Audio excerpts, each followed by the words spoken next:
Now, after the longest and the most, let me say, funny maandamano I've ever seen in this country, how can young people use this to change the narrative? In the past, tulikuwa tunaonanga siasa ni kitu ya watu wazee, but right now they are really into politics.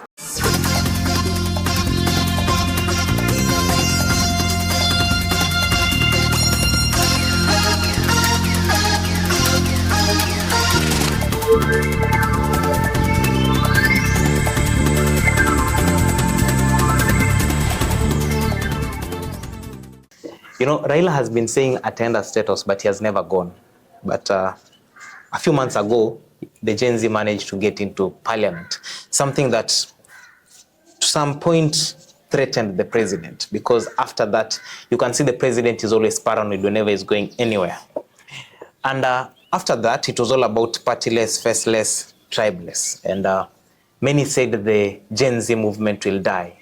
Personally, I feel it has, because of some reasons that I'll state later. But now, what is the role of the youth when it comes to politics? Many politicians see young people as tools of campaigns, and after campaign they are dumped, and the politician goes on with his or her life. And later we look for them when it's time for an election to convince them. So in a midst to try and figure out what can the young people do that they have not been doing in the previous regimes since Kenya got independence to date?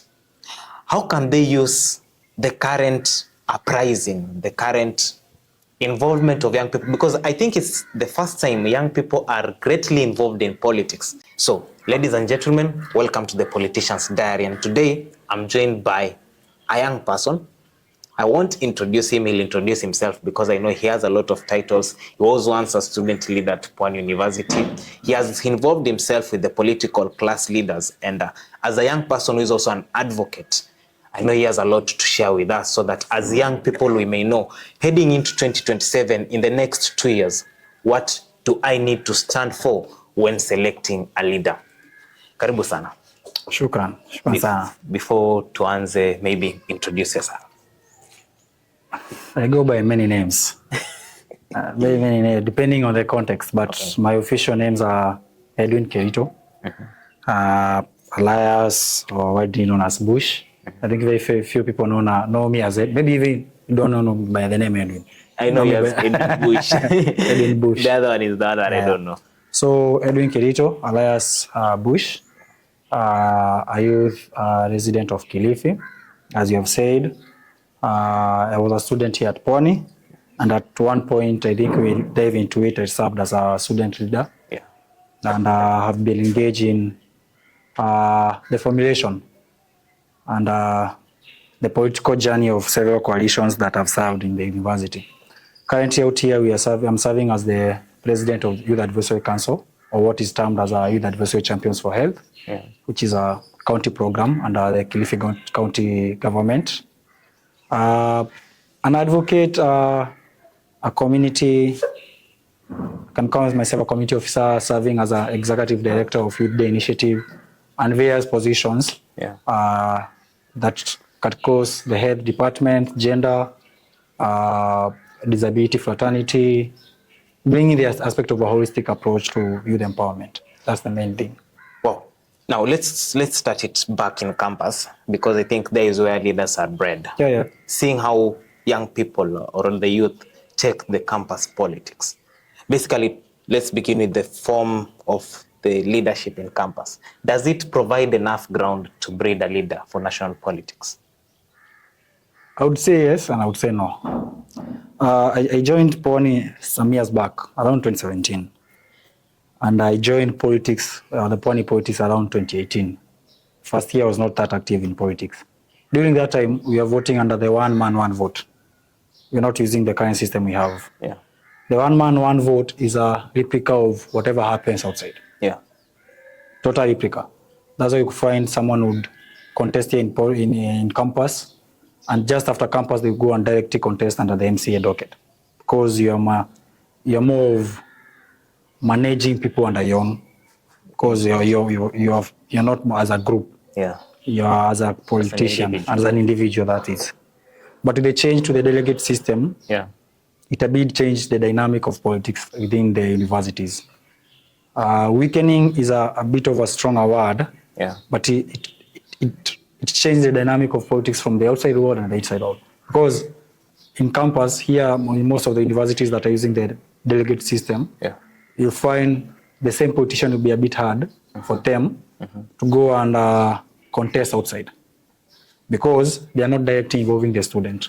They are not talking to the student directly. They are not, I would say, engaging in the voting process, the different dynamics of politics, the good and the bad part of politics, because politics has two sides, and all that.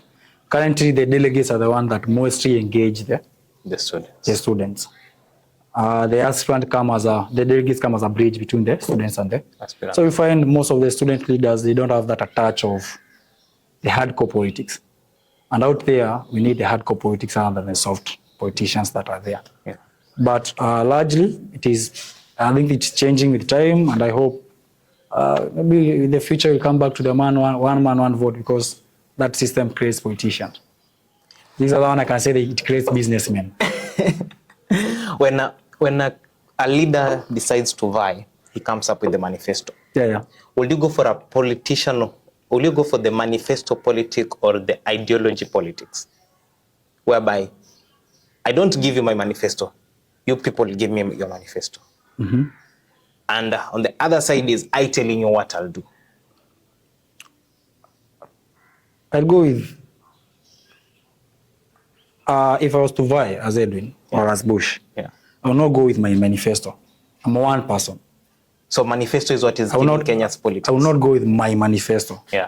There's an aspect we are really trying to push of public participation. There is nothing that makes politics easy as doing what the people you're serving want, other than you doing what you want for the people. If you check the Kenyan Constitution, it starts with the people. The people have the power. The politicians do not have the power. That's why you find a politician will come and serve one term, because he's not serving the needs of the people. He's serving his needs, or the people who develop the manifesto.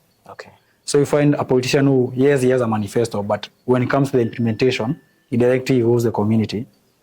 He will not go for one term. He will go for several terms. A politician who regularly engages the community members, have barazas, have dialogues. I can give few examples here in Kilifi who they have the same approach, and it's making impact. The manifesto makes you to stay in the office. The other one where you're engaging the community makes you your office to be ground. Lazima kuja ground usikie venye watu wataka. Ni barabara gani watu wataka, ni gani wataki. Then you be open. Tuko na hii pesa, mnaotengeza nini, barabara mashule. Sasa tuko na shule lakini hii barabara inatusumbua. So if you solve the problem, the road problem, even if you don't solve the school problem, it will be like you have solved that the problem. Now, let's go back to 2022. Many young people supported William Ruto with the idea that he's a young person. They had that idea.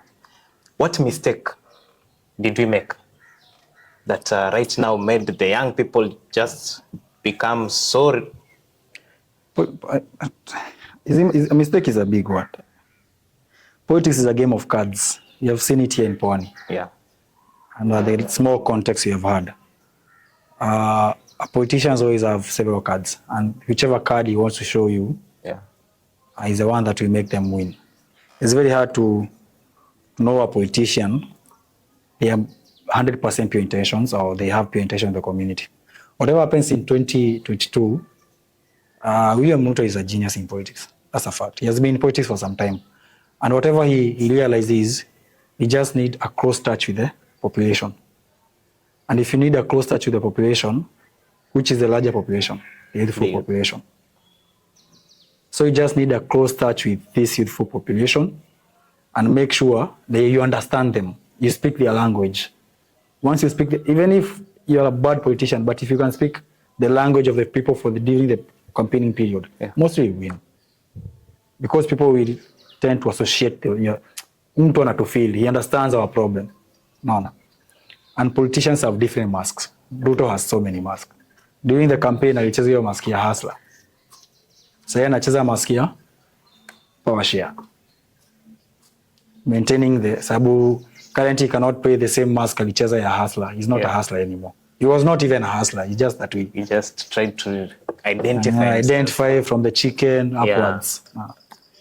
So maybe what could we do different in 2027 when it comes to even selecting an MCA?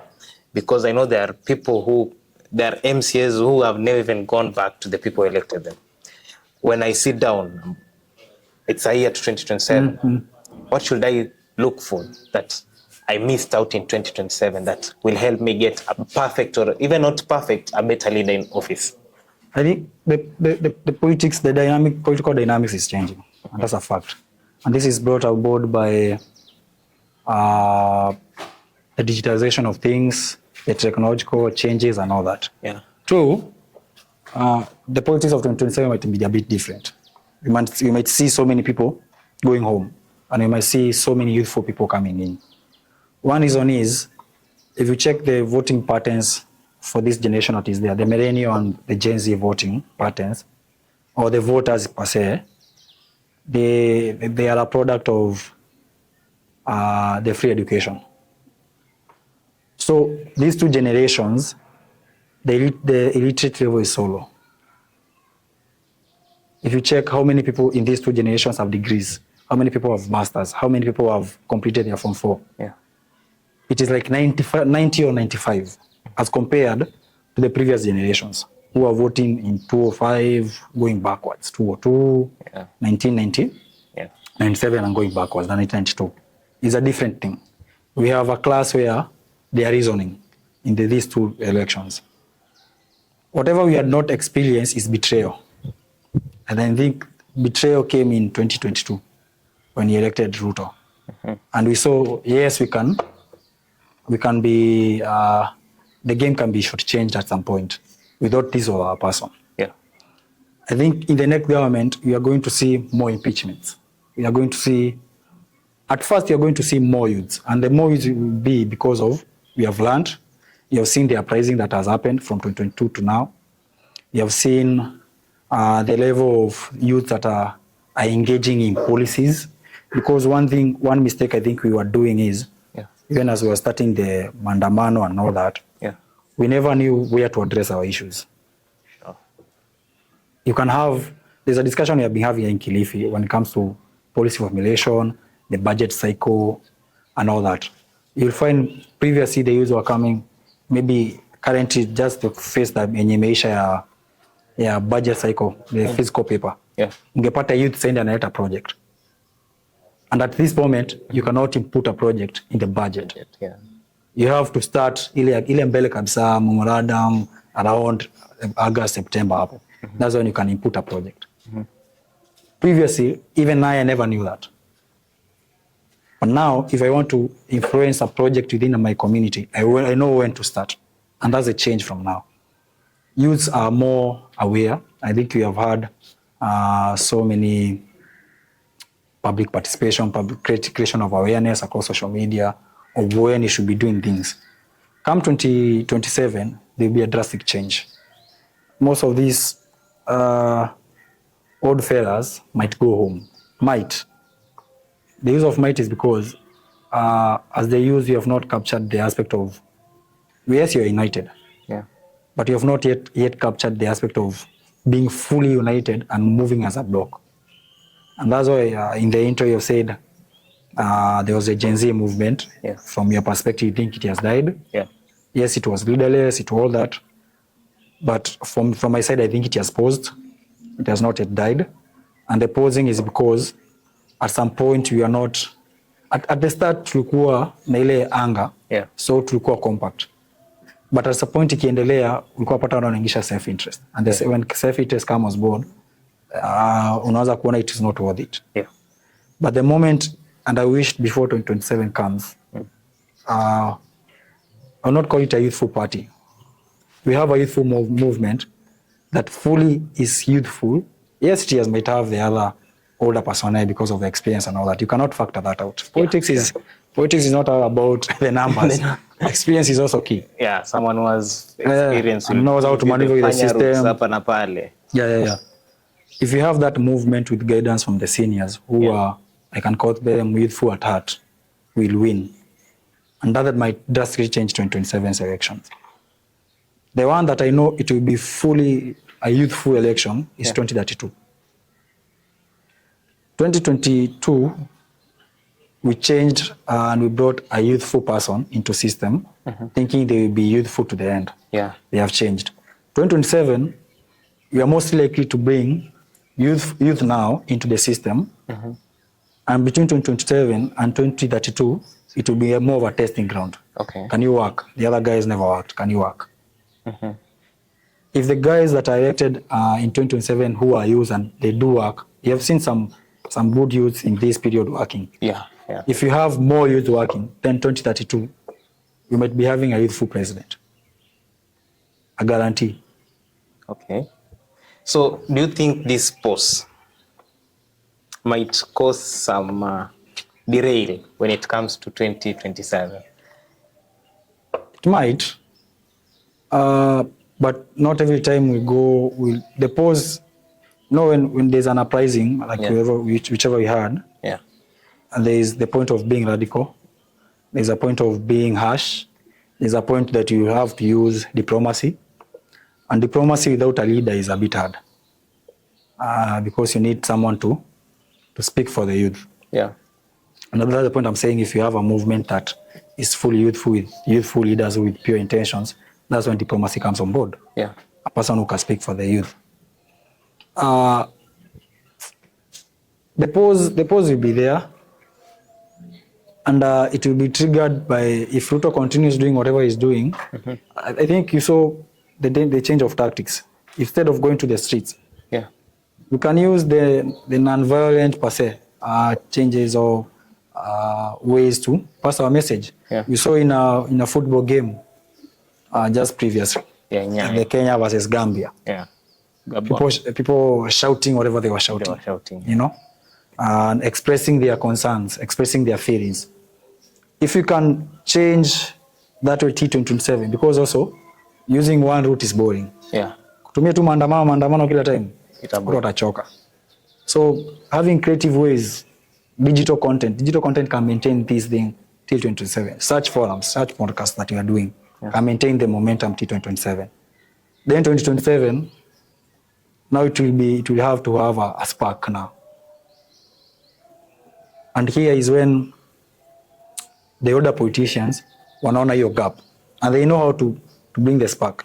The same way Ruto 2022 aliona, we have a youthful population. The only thing they need to do is something who resonates with them. Someone to believe in them. So I just need to seem to believe in them, then they are on my side. 2027, if you have Bush vying for president, and I be able to light up the fire again of the youth, and show them that it is your time, or tushikane mimi na mwingine, we spark that to change. But the current regime you're having is not an easy regime. They're the same fellas since 1992. The YK 92 and all that. They're the same fellas. They understand politics. They understand what you need to do to bring the youth on board. One of it being money, of which sisi kama youth Kenya hatuna. Sisi ni loyalty. You don't have the money, si koto ni loyalty. Kwa ni I can clean.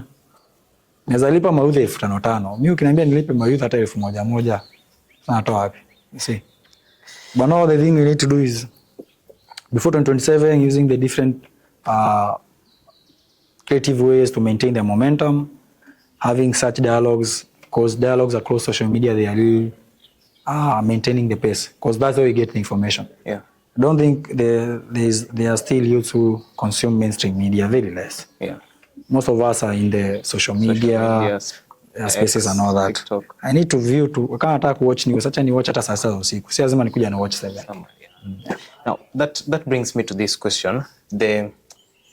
From the maandamano, many didn't want to involve themselves with the older politicians.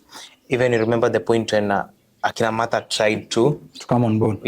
People are like, no, we don't want them. And this brings the question of, is it okay for young people to accept? Because I've been interacting with some young people and they're like, we trusted Morara's joined Akina Rigathi Gachagua. We trusted Kasmuel Kasmuel went to Raila. Raila's gone to Ruto, yeah. So they're like, whom can we trust? Should we trust Akina Martha? Or how can they work out Martha and the likes of Akina Martha Karua and the current regime of the youth or the movement of the youth? Because as you say, to bring a youth till he's capable enough for us to support him for the seat of the president requires some preparation. Haizi amka tu asubuhi aende anafaa apitishwe maybe either to go to the parliament, let's say you advocate for our issues and all that.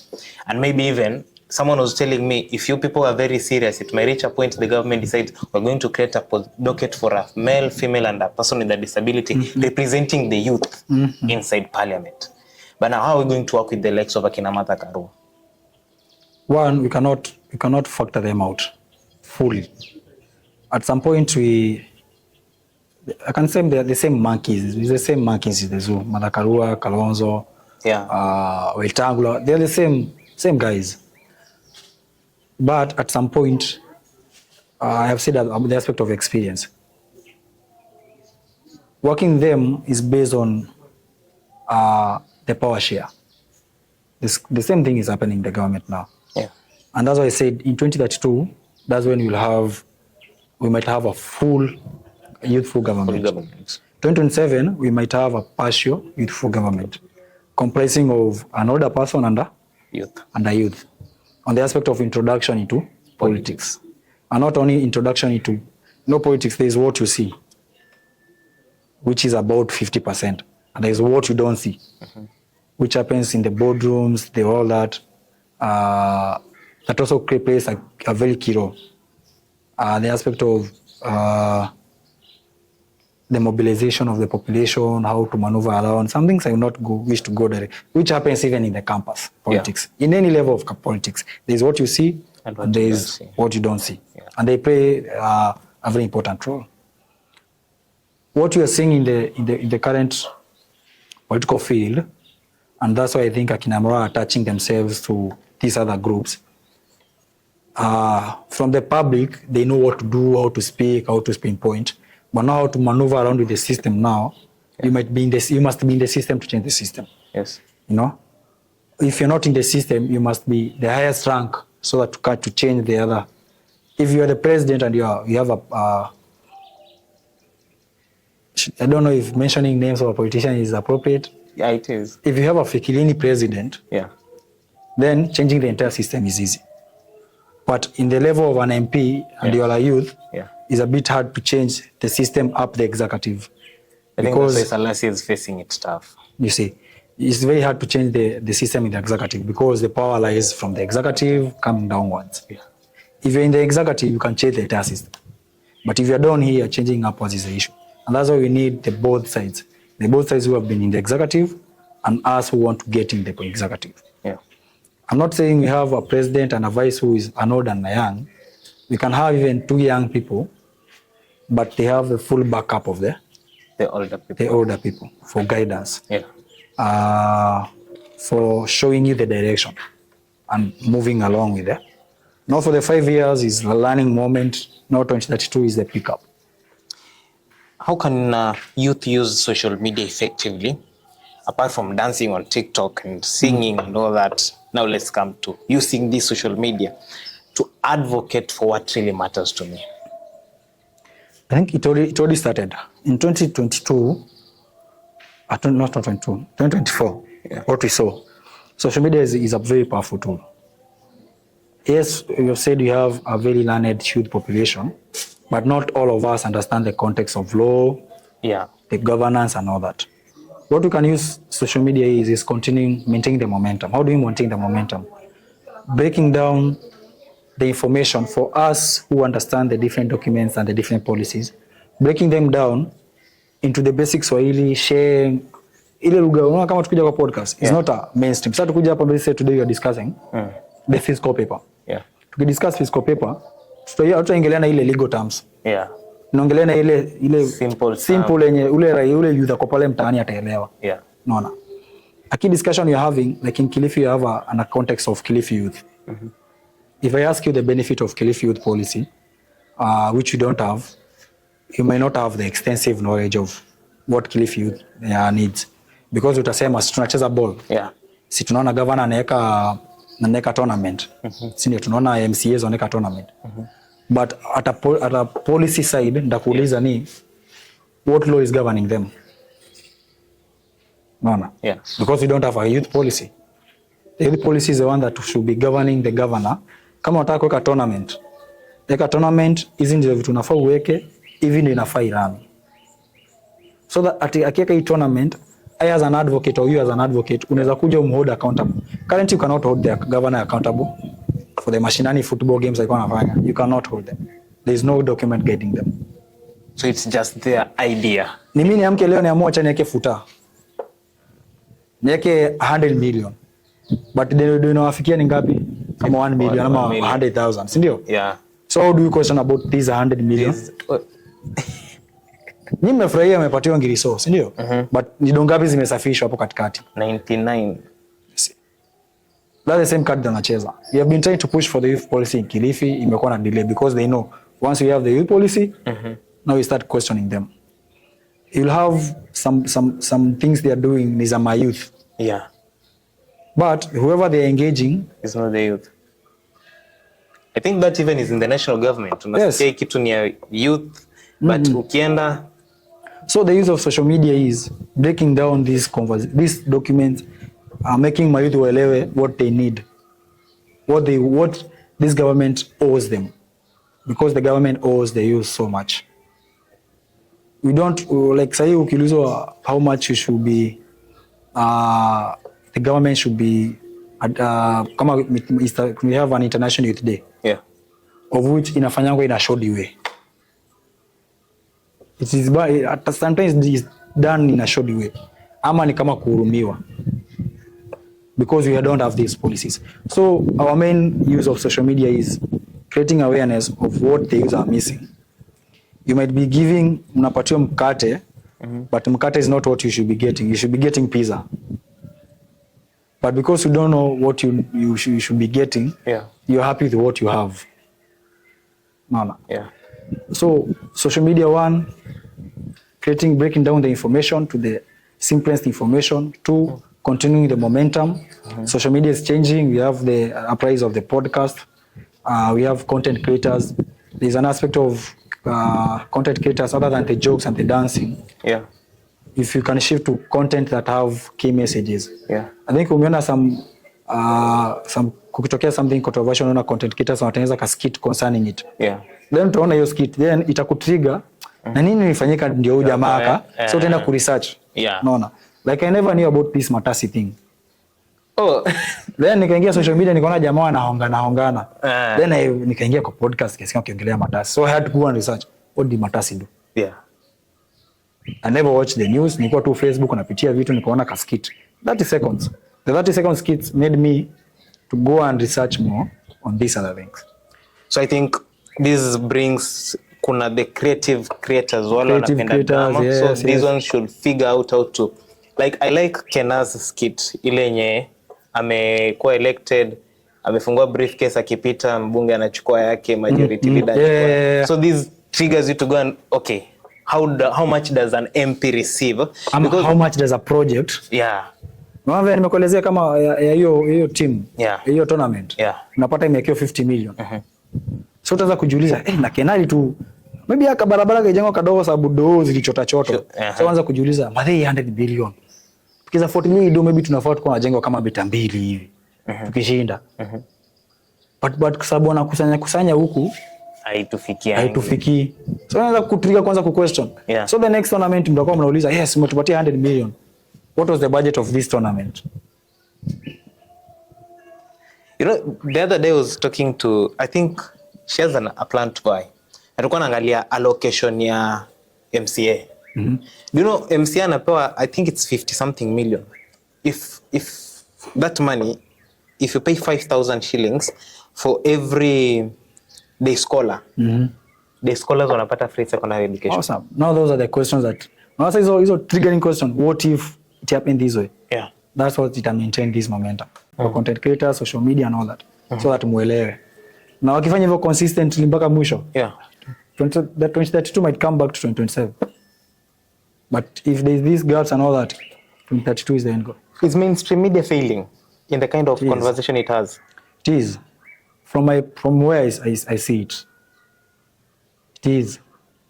From the level of consumption, how many people are consuming mainstream media. Yeah. However, to the larger, I think the mainstream media that is falling, here are the bigger channels. Because also tumeona the uprise of the mainstream media in local dialect. Yeah. Yes, at some point I call that strong for my youth, but enda pale mashambani. Like I come one of my niko na boma mingi, niko na nyumbani kwingi. So one of the area that I come from is from Central. And Central side ya Nyeri or Munyororo, actually Nyeri Munyororo. So the conversation around that area, the entire conversation is based on what the radio say. The radio says. And what the local direct stations say. Because this station, what they have noted is they are breaking down information in Kikuyu. Ile kitu yenye mzee wangu ataelewa. Yeah. Hataki ati kwenda kusoma, yes mzee anajua Kizungu and all that, but kwenda kusoma hiyo policy document yote. Ni ngumu unaona? Ama kwenda kusoma mbona Gachagua aliondolewa. Yeah. Ni ngumu. But hao wakisema jamaa huyu ameondolewa sababu huyu jamaa mtaki sababu anafanya nini? Alafu huyu jamaa kuja ongea Kikuyu. Una resonate nayo. Yeah. That's why nasema hata kwa mayouth. Kuongea na Sheng, kuongea na Irbu ya mtaa, we resonate with it. Our parents resonate with the local dialect. The mainstream media might have failed, but the local mainstream media, it has great impact. It has great impact. Now, as we near the end, there is this proposed pay rise for MPs. From where you sit, is the broad-based government helping or it's just destroying? It is destroying. Yes, I understand there is a framework for payment increment. The different ndio unaona madaktari wana strike, wanasema tuliandikiana MOU, nafaa tuongezewe mshahara after 2 years, kuna increment, kuna promotion and all that. Yes, under the MP docket, under the legislative docket, there is also such frameworks. But I don't think it is necessary. And the government is failing. We have seen some of the leaders coming out and wakisema wataki the increment. Yeah.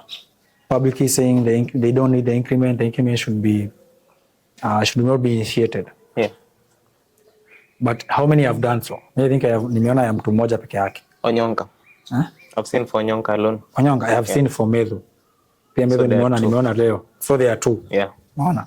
And I hope there are more that will be coming up.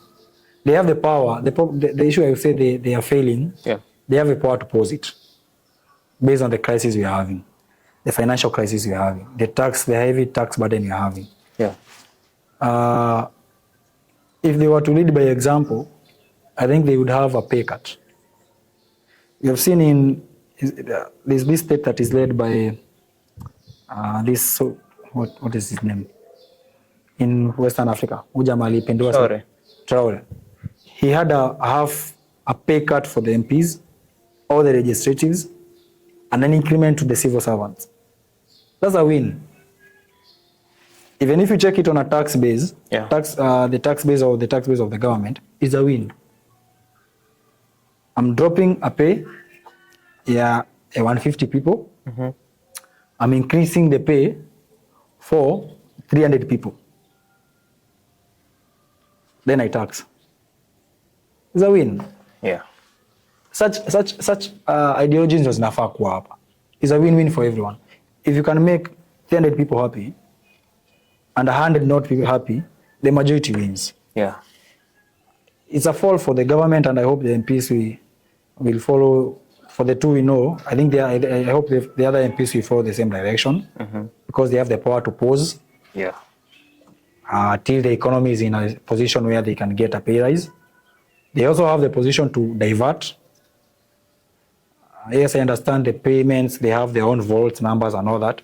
If they can eat 300 and something mkono tuongezea, divert to to pay raise ya GSS teachers, ama increment of GSS teachers, to be a win. Yeah, it was funny that I went to a certain school na tunaambiwa hawana walimu wa GSS. You see, hii 300 inazalipa walimu wangapi? How much is a GSS teacher paid? Even mweke hata 50. Yes, 50 is a higher, iko on a higher gauge, Yeah. but mweke 50. So one MP anazalipa around 7 GSS teachers. Ama hata mwekekea GSS 30, so that one can equip to around 11 GSS teachers. Yeah. Unaona? Yeah. If you can have an additional 11 GSS teachers in every school, constituency yenye iko na MP, yeah, na iko na MCA, na iko na women rep, ama tu ukate sema hata ya governors, these people mnaandika GSS teacher walimu wengi sana, wengi, a very big chunk of, and well paid, because money is a motivation to work. Yeah. Now, well paid.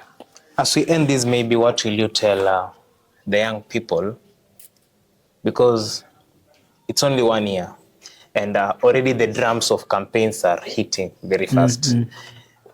The president is trying to clean his name through visiting counties to launch projects, and that indicates that the drums of 2027 are beating.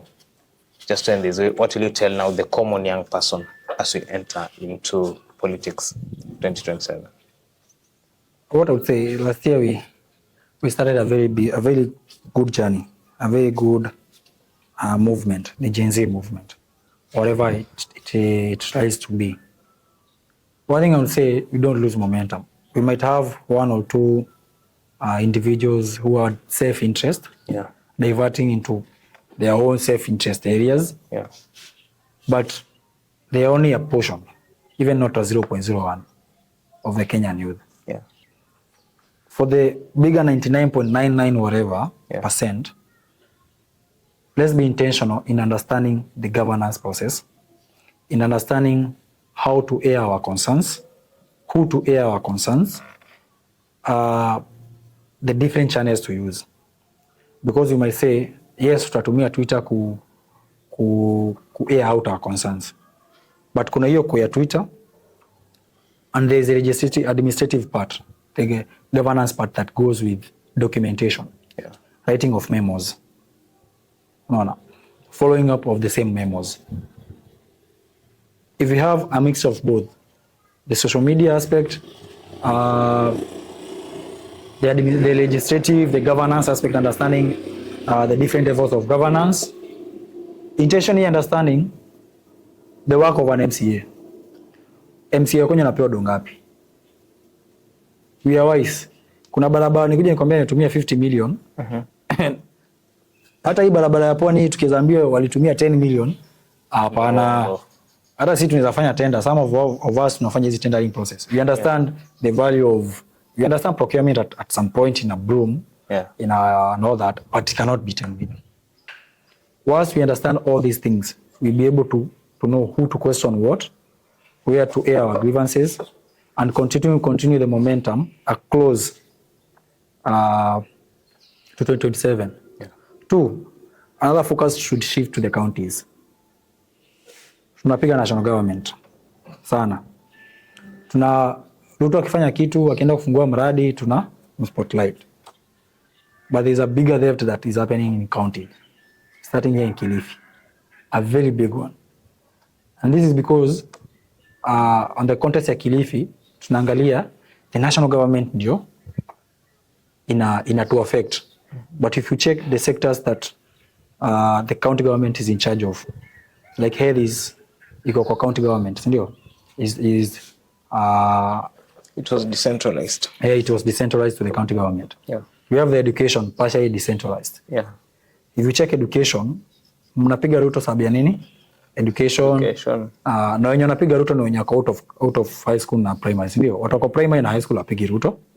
They don't fully understand. Yes, they wanafanya kwa skits. Nimeona kwa drama kuna wenye wameanza, walimu wanaandikia skits. Kuna hiyo molding coming outward. But outwardly fighting the government ni wenye wako out of government, ndio. But if you check TVETs, they are not under the national government. They are under the county. They are under the county. In Kilifi County, how many TVETs do you know? Na ustaja Pwani? Okay, no, one or two. Kilifi County has so many TVETs, but they don't market them. The money that are set for these TVETs hazifiki. Unaona? Mtapiga Ruto anafanya nini? Alafu Ruto anaachilia 100 billion kwa county. Mnafurahia pesa around billion. Mnafuata hiyo 100 billion imekuja kwa county inatumika aje? I think people don't do that. There are bigger stomachs in the counties, in the county, yenye ifanyike kwa nini? In the county, the guys who are, we call them overseers. In the national government, tuko na kina Babu Owino, wenye wana speak out. Ruto akijaribu kufanya maneuver, si ndio? Yeah. Akina Sirasia, akina nani, are the national government. Because they are the oversight of the national government. Not the county, they are the MCAs. The same question I will ask you, in Kilifi County or the county that you understand, how many MCAs have you seen coming out lately and speaking out of the illegal activities happening in the county? Nataka kusema Kilifi hakuna kitu mbaya inafanyika? Iko. Who are the oversight? MCAs. Do they know their work? That's one. If they know, why are they not working? Are they in the pockets of the governor? Have you ever watched a live session ya MCA session ya hapa Kilifi? I think some of the comrade barazas, they are way active than that parliament. I think tunafaa tunaangalia tunapeka kwa hiyo bunge. Because if you cannot be I don't know if using ruthless. If you cannot have the ruthless focus that was introduced to us by the senior Fikirini, and which is out there, if these MCAs cannot have that ruthless focus, then the governor will continue to steal, the executive will continue to root money, and Kilifi County will continue to be poor. And the other counties that you come from, they continue to be poor. But if you see a county yenye MCAs wanafanya pressers, wana question the governor, work is being done. Yeah. Hivyo. Of which there are some yenye they are political. Achana hizo political za impeachment, achana hizo. Hizo yenye intentional work is being done. Watenda upate the MCAs kwenye wamenyamaza. Work is being done, but shoddy work. And no awareness being created. Here in Kilifi is happening. And the money, and Kilifi is one of the counties that has a huge budget. And people do not know. We just focus on national. We are not forget. focusing. We should come back. Tunafaa tuko there's some time it had a bit started. Yeah. Then ikaishaisha. I think the trigger was the national. But we need to understand how to trigger their pricing per sub-county. Hiyo. Because there is so much routing happening. And so many projects that they are not for government, na government wachukua credit. Kama hizi barabara zinasema hapa, kuna watu wanasema ni za MCA, ni za nani? Yeah. Yeah, MCA. Sio pesa ya taxpayers, that's the World Bank money. But si MCA watakuja jigambe sababu, na governor atakuja jigambe sababu amjui. Aseme amelaunch. Who are supposed to be the oversight? The MCA mwenye anakuja kujigamba. Anaunda jina next election. I think we should get out of this politics ile ya kupawanga pesa enda mahali mshangilie mtu fulani mtoke hapo. Yeah. I think itaisha. It will come to an end. It's the biggest cause of trouble. And that's why the MCA akiwa na 50 million anajua hata nikipocket talipa watu kiasi hapo wapige makelele wa MCA waseme MCA ni mzuri 2027 ni safishe hivyo. Wow. If we had the problem Ruto anapitia kwa kila county, this would be flowing smoothly. Very smooth. Mungala would be on toes. Did you see the control of budget report? Of the national government? No, of for Kilifi County. No, that's for the national. Bro, mnafaa kuwa hii podcast mnafaa tunaifanyia basic ofiti sana. If that money was being used well in Kilifi County. Hii podcast inafaa ifanyike hadi Ganze. If whatever the governor said ataka connectivity ya wifi mpaka Ganze, it will be working. Hii podcast inafaa mwenye kwa Ganze anafaa kuwa anaiona. But is there strong connectivity of wifi? Siende mbali hapa. Mazingira tuweke wifi. Inafanya siku hizi na kuanzia hapo. Tumeenda mbali. Unajua kwa budget, unajua ni pesa. Kwanza acha hiyo. Kuna nyingine hapa before tufike tao. Nyingine hapo. Pita hapo ina connect na bus car 3. then in a load kama if I hope we'll have another session here to address Kilifi County. There's something, go and research. There's something called flock money. Do you know it? It's a climate change money coming to Kilifi County. I think the viewers can go and research. It is not at the national level, it is a loan. So it means you will pay as taxpayers. A big chunk of money, I think over billions of money. But ikuja kwa county government, is a grant. So sisi hatulipi. So Bush nikipewa hiyo pesa ya kufanya activity mimi silipi. But the general taxpayers watakuja kulipa. The project started in 2021, 5 years. Nafaa kuisha 2026. We are 1 year into implementation. No project have started. No project have fully started. They are all in documentation stages. We did a survey or assessment like 2 weeks ago under the CSOs the way I serve for 4 projects. Mnarani, there is supposed to be a dam. If that dam is constructed well, unajua shida yako unakaa Marembo unasema una maji. Ungekuwa na hiyo shida. In Kibarani, I think there is a water something. Either a dam or something.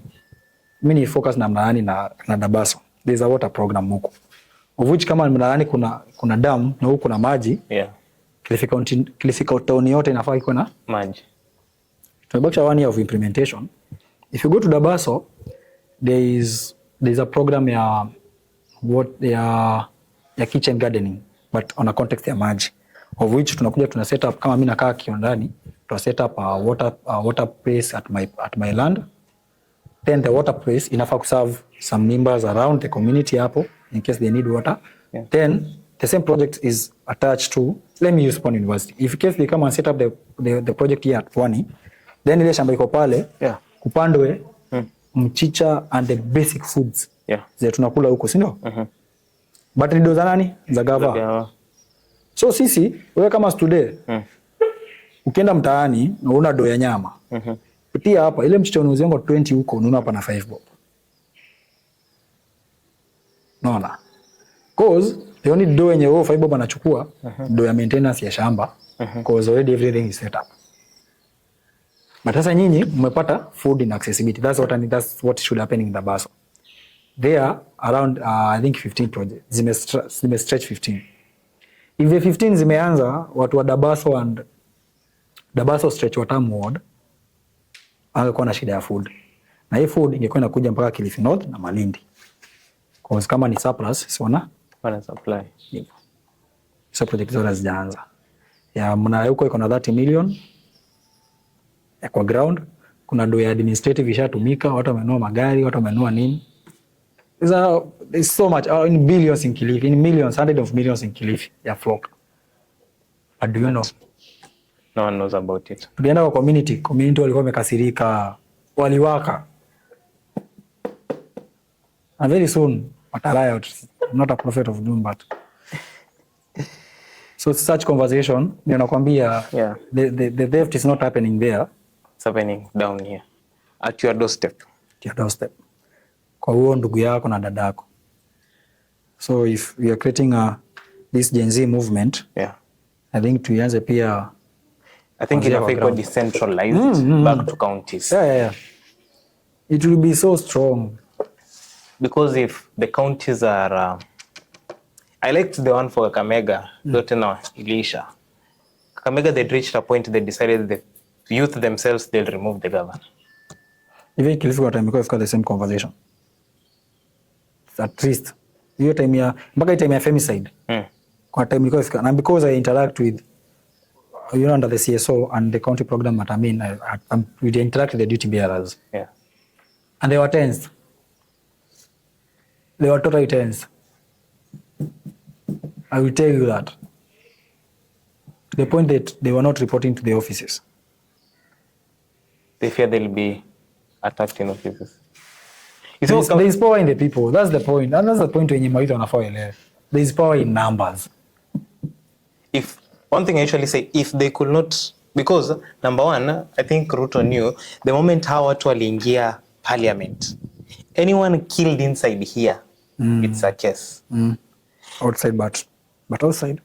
But sasa, we don't focus on that much, and I think it's the problem because, for instance, Kakamega walienda hadi kwa ofisi. When I went back to Kakamega around just during that time, I got to interact na one person anafanya kwa ofisi. Aliniambia, Derek, the governor has not stepped in this office for months now. Actually, ilikuwa kwa siku alikuwa ndo matanga, but hakuingia ofisi. We were seated at Mliro Garden, gari zake zilipitia huko. At a very high speed, because around that vicinity, yani hapo Mliro Garden penye youth wamekaa wanapiga watu picha, the conversation was, if this man appears, I think it should happen. Then we change. Yes, we are going the hostile way, but yes, we are holding them accountable. Pia tusifikie hiyo point ya kumpiga and all that. Yeah. Let's follow the due process. Not kama ni maandamano, let's follow the due process. Tuandamane, tuseme tunaenda kwa education. Tunaandamana tunaenda kwa education. Tufike hapo, we have a written document because under governance ina mdomo can hold you accountable. A written document, we submit a memorandum. If the CC can address, well and good. At that point, if he cannot address, with an ultimatum, because doing an uprising, kuna hiyo memorandum, kuna using the court, so this hii ya maandamano inakuwa to boost this governance part, this administrative, these two documents, ndio wasikuje kusema hatukuleta. Na sasa hiyo kutilia mkazo ni, it's not about me and you. Tumeleta hii document tukiwa to 300,000. So if you're not responding to this, we are messing with 300 people. And that's the point. But kiendelea tu na hii ya vita nini, watakuwa wanacheza, I feel insecure, but mkienda peaceful demonstration, summon the people, they answer. If they cannot answer, impeach for the process. If they can answer with ultimatum, let them serve, but their time is coming. If unajua kuna hizi directorate positions yenye si political. Yeah. If they can serve, let them serve. If they cannot serve, the incompetent. We have the public board ya kwa ajili. Yeah. Let the process be duly followed. Tuandikie public service board, kuna director fulani, we think he's incompetent. Why do you think he's incompetent? A list of issues. He told us he'd do this, he has not done. He told us he'd do this, he had done this, is not in the manifesto. He have done this, is not in the CIDP. He have done this, is not in the ADP.